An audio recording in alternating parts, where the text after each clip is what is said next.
Hi everyone, welcome to my new video. আজকে আমরা এমন একটি বিষয় নিয়ে কথা বলবো যা নিয়ে অনেকের মনে প্রশ্ন থাকে, আর সেটি হলো ফ্রিল্যান্সিং। অনেকেই নতুন করে ফ্রিল্যান্সিং শুরু করতে চায় কিন্তু বুঝতে পারে না কোথা থেকে শুরু করবে।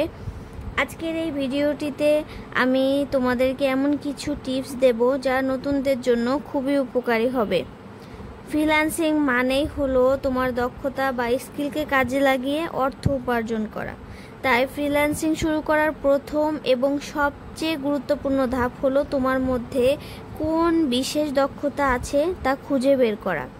তুমি যদি গ্রাফিক ডিজাইনে ভালো হও তাহলে লোগো ডিজাইন, ব্যানার ডিজাইন বা সোশ্যাল মিডিয়া পোস্ট ডিজাইনের কাজ করতে পারো।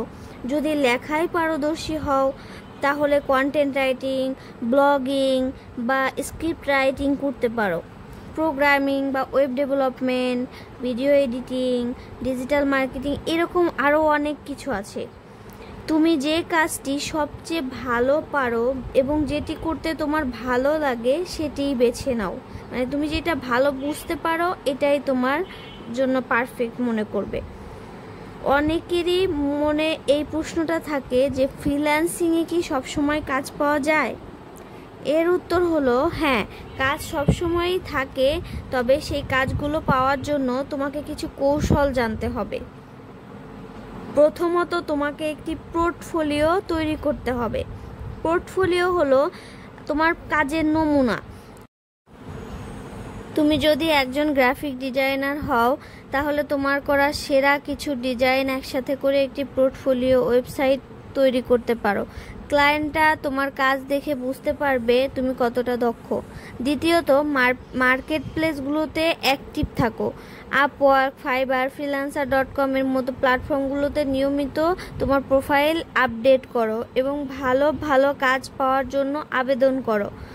তৃতীয়ত তোমার ক্লায়েন্টদের সাথে ভালো সম্পর্ক বজায় রাখো। একটি কাজ সফলভাবে শেষ করার পর ক্লায়েন্টকে সন্তুষ্ট করতে পারলে ভবিষ্যতে তারা আবার তোমার কাছেই ফিরে আসবে, আর একজন সন্তুষ্ট ক্লায়েন্ট তোমার জন্য আরও নতুন ক্লায়েন্ট নিয়ে আসতে পারে।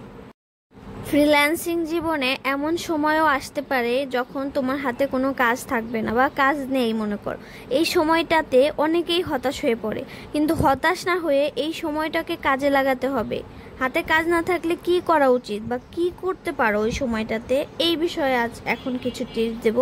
প্রথমত, এই অবসর সময়টাকে তুমি তোমার স্কিলকে আরও উন্নত করার জন্য ব্যবহার করতে পারো। নতুন কোনো সফটওয়্যার শেখা বা বর্তমান দক্ষতাগুলোকে আরও বেশি ধারালো করার জন্য অনলাইন সোর্স থেকে রিসার্চ করে করে কিছু অভিজ্ঞ হতে পারো বা জানতে পারো আরও নতুন কিছু।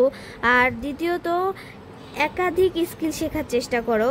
ধরো তুমি কন্টেন্ট রাইটিং করছো বর্তমানে, এর পাশাপাশি যদি তুমি বেসিক এসইও বা ডিজিটাল মার্কেটিং জানো তাহলে তোমার কাজের সুযোগ অনেক বেড়ে যাবে। ক্লায়েন্টরা এমন ফ্রিল্যান্সারদেরকে পছন্দ করে যারা একটি কাজের পাশাপাশি আরও কয়েকটি ক্ষেত্রে সাহায্য করতে পারে।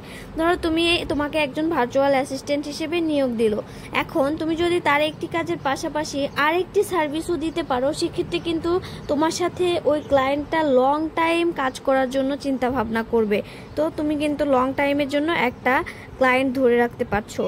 আর তৃতীয়ত, এই সময়টাতে তোমার নিজের পোর্টফোলিও আরও সাজানোর জন্য ব্যবহার করো। নতুন কিছু প্রজেক্ট তৈরি করো যা তোমার পোর্টফোলিওগুলোতে যোগ করতে পারো। ফ্রিল্যান্সিংয়ের জগৎটা অনেক বড়। এখানে সফল হতে হলে ধৈর্য, কঠোর পরিশ্রম আর শেখার আগ্রহ থাকতে হবে। রাতারাতি সফল হওয়া সম্ভব নয়, তবে নিয়মিত চেষ্টা করলে অবশ্যই তুমি তোমার স্বপ্নের ফ্রিল্যান্সার হয়ে উঠতে পারবে। মনে রাখবে, প্রতিটি অভিজ্ঞতারই একটি মূল্য আছে। তোমার প্রতিটি ছোট ছোট কাজই তোমাকে আরও বড় সাফল্যের দিকে নিয়ে যাবে। আজকের ভিডিওটি যদি তোমার কাছে ভালো লেগে থাকে তাহলে অবশ্যই লাইক করবে, কমেন্ট করে তোমার মতামত জানাবে। আর ফ্রিল্যান্সিং সম্পর্কিত এমন আরও ভিডিও দেখতে হলে আমার চ্যানেলটি সাবস্ক্রাইব করে পাশে থাকবে, বেল আইকনটি প্রেস করে দিবে। দেখা হবে পরের ভিডিওতে। ততক্ষণ ভালো থাকো, সুস্থ থাকো। আল্লাহ হাফেজ।